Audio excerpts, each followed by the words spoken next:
রোমাঞ্চকর এক ফাইনালে চিরপ্রতিদ্বন্দ্বী পাকিস্তানকে হারিয়ে এশিয়া কাপ শিরোপা ধরে রেখেছে ভারত।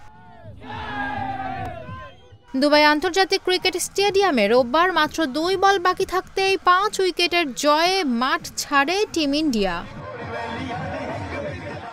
পাকিস্তান শুরুটা ভালো করলেও 84 রানের জুটি ভাঙতেই ধস নামে ইনিংসে। শেষ 9 উইকেট পরে মাত্র 33 রানে।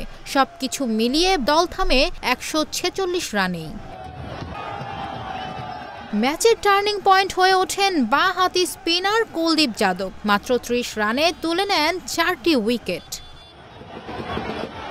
চাপে পড়া অবস্থায় হাল ধরেন তিলক বর্মা। 69 রানে অপরাজিত থেকে দলকে জয়ের পথে ফেরান তিনি। সঙ্গে দারুণ সমর্থন শিবম দুবের।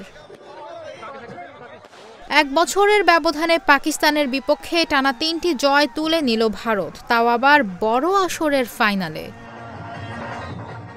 বিশ্বকাপের আগে আত্মবিশ্বাসে টইটম্বুর টিম ইন্ডিয়া, আর এই জয় গোটা দেশ জুড়ে যেন উৎসবের আগুন।